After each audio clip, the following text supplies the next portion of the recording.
ಇದು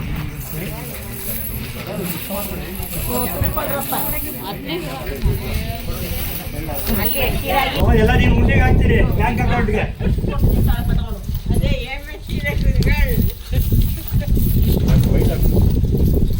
ಅವ್ರು ಯಾರು ಹಾಕಲ್ಲ ಅಂತ ದೇವ್ರಿಗೆ ದೊಡ್ಡ ಸಾಹುಕಾರರು 5 ಮನೆ ಇದ್ದಿದ್ದು ಒಂದು ಕಾಲದಲ್ಲಿ ಅಂತ ಇದ್ರು. ಆಮೇಲೆ ಇವಳು ಅಷ್ಟೇ ಎಲ್ಲ ಮಾಡಿದ್ದೆ, ಎಲ್ಲರ ಮನೆ ಕೆಲಸ ಮಾಡ್ಕೊಂಡಿದ್ರು. ಆಮೇಲೆ ಅಶಕ್ತರಾದ್ಮೇಲೆ ಸ್ವಲ್ಪ ಭಿಕ್ಷೆ ಗಿಕ್ಷೆ ಅಲ್ಲಿ ಅಜ್ಜಿ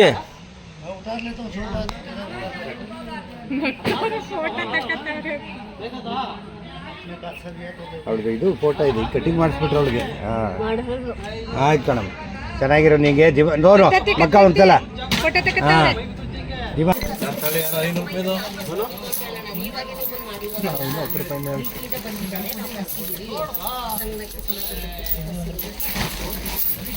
₹1,000 ನೋಟೇನ ಆಯ್ತಾ? ಅಲ್ಲ ಅದೇ ಬ್ಯಾನ್ ಆಗಿರೋ ನೋಟ್ಗಳೇನವ ಅಂತ. ಇನ್ನೂ ಆಯ್ತಾ?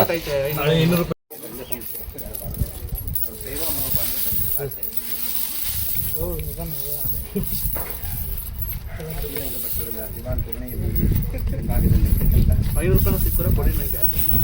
ಹಾಗೂ ಪದ್ಮನಾಭ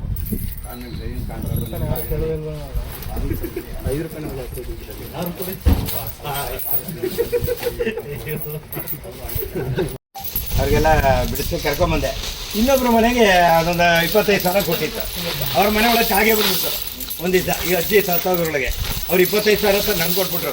ಅಜ್ಜಿ ಮನೆಗೆ ಬಂದ್ಬಿಟ್ಟಿದೆ, ಇವ್ರುಗಳಿಗೆ ತಿಥಿ ಮಾಡಿ ಪುಣ್ಯ ಮಾಡಕ್ಕೆ 50,000 ಖರ್ಚಾಯ್ತು ಅವ್ರ ಮನೆಗೆ. ಅವನು ಓನರ್ ಇಟ್ಕೊಂಡ್ಬಿಟ್ಟ, ಗುರುಳೆ ನಮಗೂ ಬಣ್ಣ ಸೋಡ ಹಾಕ್ಬೇಕು, ಸತ್ತೋಯ್ದೆ ಮನೆ ಒಳಗೆ ಅಂದ್ಬಿಟ್ಟು ಅವ್ನು ಬೇರೆ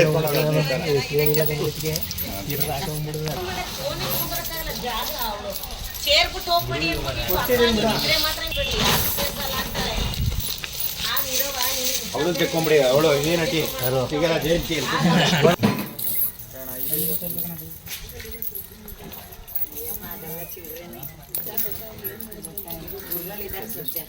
ಅವ್ರು ಬಂದ್ರಂತ ನಮ್ಮ ಫೋನ್ ಬೀರಿ ನಮ್ಮ ಸಾವಿತ್ರಿ ಫೇಮಸ್ ಆದ್ಲು. ಹಾಕಪ್ಪ ಪೇಪರ್ಗೆ ರಾಗು ನಂಜೇಗೌಡರಿಗೆ ಅಲ್ಲ ನೀವು ಮಾತಾಡೋರು ತಡೀರಿ. ಜನನಿಕರಿಗೆ ಎಲ್ಲ ಹಾಕಿ ಅಲ್ಲ ಆದ್ರೂ ಹುಡುಗಿ ತಿಂದೆ ಇಷ್ಟೊಂದು ಶೇಖರಣೆ ಮಾಡಿ ಇಟ್ಟಿದ್ದಾಳೆ ಅಂತ ಖುಷಿ ಏನಾರು ಪಡ್ಲಿ. ಅದು ಗೌರ್ಮೆಂಟ್ಗೆ ಹೋಗುತ್ತಲ್ವಾ ಇವಾಗ.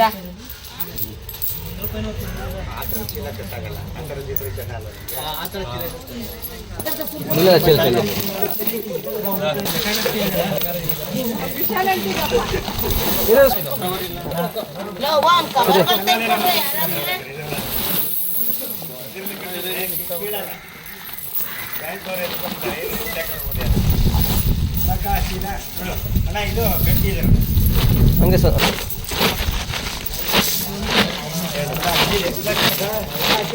ಚಿನ್ನ ಬೆಳೆ ಇಲ್ಲ, ನಾನು ಹೇಳಿದ ಆಮೇಲೆ ಕೇಳಿಲಿ ಮುಂದಕ್ಕಿದೆ ಅದಾಯ್ತು. ಫಸ್ಟ್ ನಾನೇ ಕರ್ಮ ಹೋಗ್ತಾವನ್ನ ಮಾಡಿದೆ.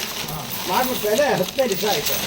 4 ಜನ ಮೈಸೂರಿಗೆ ಏನು ಗುರುಗಳೇ ಅಜ್ಜಿದ 15 ದಿವಸ ಯಾವತ್ತು ಈ ಥರ ಇರುತ್ತೆ ಧರ್ಮ. ಯಾಕೇನೆ ನಂಗೆ ಬಡ್ಡಿ ಕೊಟ್ಟಿತ್ತು ಅಜ್ಜಿ 5-5 ಲಕ್ಷ, ನಾನು ಬಡ್ಡಿ ಕೊಟ್ಟಿಲ್ಲ. ಯಾರೋ ದೆವ್ವಾಗಿ ಹಿಡ್ಕೊಂಡ್ಬಿಡ್ತೀವಿ ಅವ್ರಿಗೆ ಆ ಗಲ್ಲಿಲ್ಲೇ ಮಾಡ್ಕೊಂಡು